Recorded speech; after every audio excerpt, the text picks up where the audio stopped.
Dragon's Dogma Dark Arisen. This game has a parry, so it makes it into parry review. So see how I imbued my shield?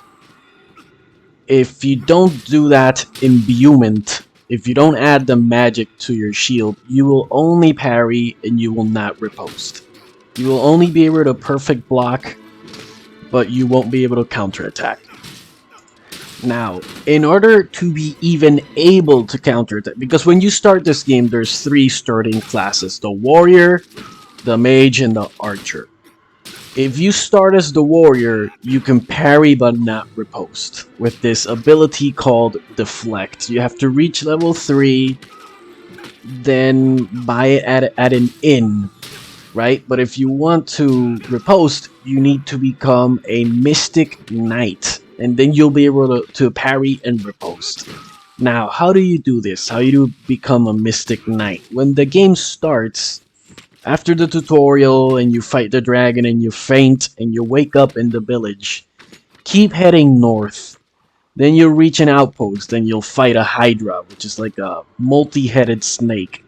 After that, keep heading north. There's gonna be a quest where you take the head of the hydra to this other town, and then you can only enter the town if you're with the carriage that has the head of the hydra. Do that. Once you reach the town where you have to take the head of the hydra, this is where you can finally have everything you need in order to parry and riposte. First, you need to buy this shield that I have on me. This like rectangular long shield. It's called the Wooden Wall, and you buy it in this town where you use the hydra head to enter. So you buy that shield. Also, go to the inn, and you need like 7,500. 1,500. You need 1,500 discipline points in order to buy the Mystic Knight class. So buy it.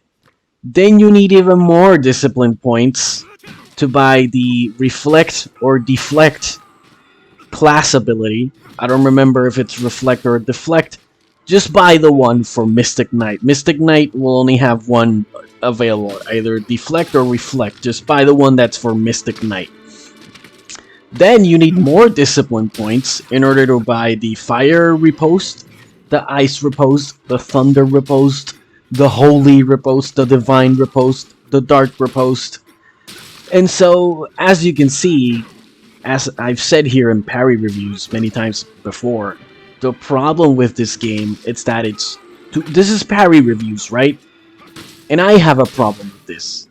This is not a problem of the game. This game is fine. This is a great RPG. My problem, my personal problem with me that has nothing to do with Capcom or the game, is that this game is too much of an RPG. It's too much of an RPG.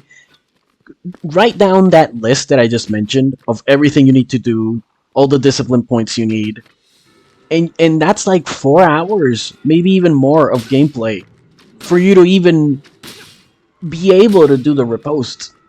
I know you can parry as a warrior, as a fighter class, right? But the parry doesn't do much in and of itself. It's like staggers the enemy, and it really doesn't do much. I guess it gives you an opportunity to attack the enemy.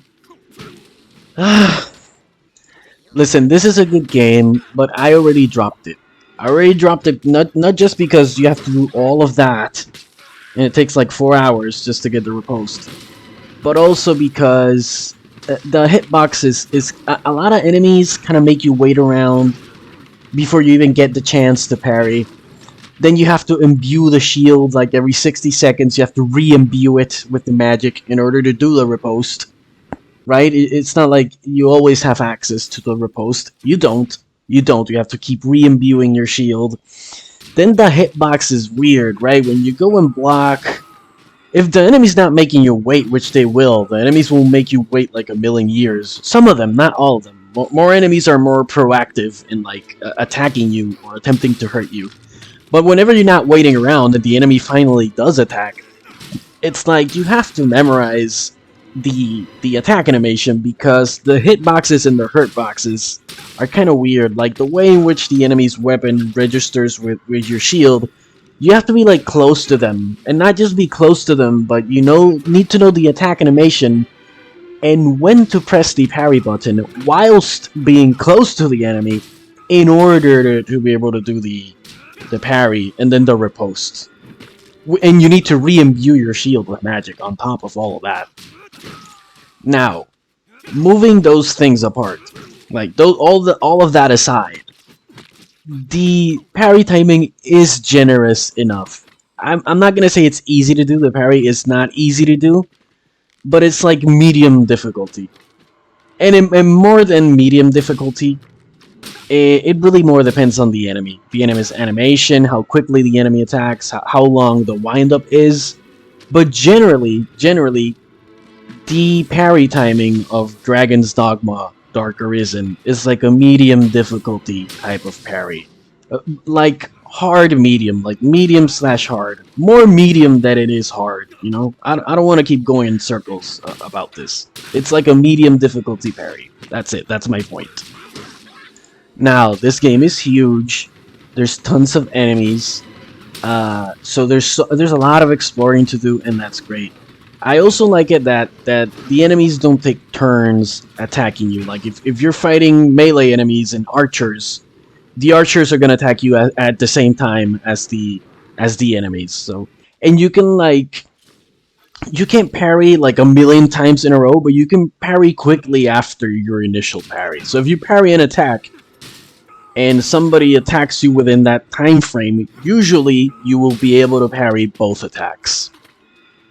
And overall, this is a good game and an even greater RPG. Again, my personal problem with this game is that this is parry reviews, and for combat, for the sake of combat, it's just best when the game gives you the parry from the start of the game, or it gives you the parry after the first boss, nothing complicated or too convoluted. Like, you get the parry early on, the game wants you to parry. The game has exploration, but it's mostly linear. Like, what I'm describing now is what a game needs to get a high score here in parry reviews. Right? A game, it can have exploration, but it needs to focus on combat. In a way, the best way for a game to focus on combat is to be mostly linear. Here in Dragon's Dogma, you're gonna be half the time fighting and half the time exploring, speaking with the townsfolk, speaking with the NPCs, and again, that's fine if that's your jam, if that's what you're into. I, however, am not. So on the parry metric, I'm gonna give it a 7 out of 10 because it has a parry and a riposte. And there's also a magic skill that like heals you when you parry. And I read also in the comments, the user that suggested, one of these subscribers that suggested this game to me, told me that you can parry everything. So you can parry even dragons, is basically what he told me. So that's insane. So you know what, we're gonna give it like a 7.5 out of 10 on the parry metric, 7.5 out of 10 on the parry metric. And on the fun and enjoyment scale, I'm gonna use the parry review scale for this. On the fun and enjoyment scale, this game is like a 6 out of 10, really. 6 out of 10. Like, if you can put up with the exploring and talking with the NPCs in town, maybe it's a 7 out of 10 or an 8 out of 10 for you. But because there's so much, you know what's a great game for like parrying? Lies of P. That game's an 8 out of 10 easy. I mean, no, it's like a 9 out of 10 easy. Lies of P. Because you don't really do that much talking, and you're fighting most of the time. But this game, Dragon's Dogma, oh man, just so much yapping. So much yapping, and when you're not yapping, picking stuff up from the floor, or going from town A to town B, like, you have to, if you want to fight in this game, you have to be like, okay, I know where the dragon is, this is my goal right now. Setting off and fighting this dragon. If you're not doing that, you're out of combat, basically. You're outside of combat and not fighting. And how can I parry if I'm not in the middle of a fight? But yeah, basically that's all I wanted to say. So thanks for watching, take care, and enjoy.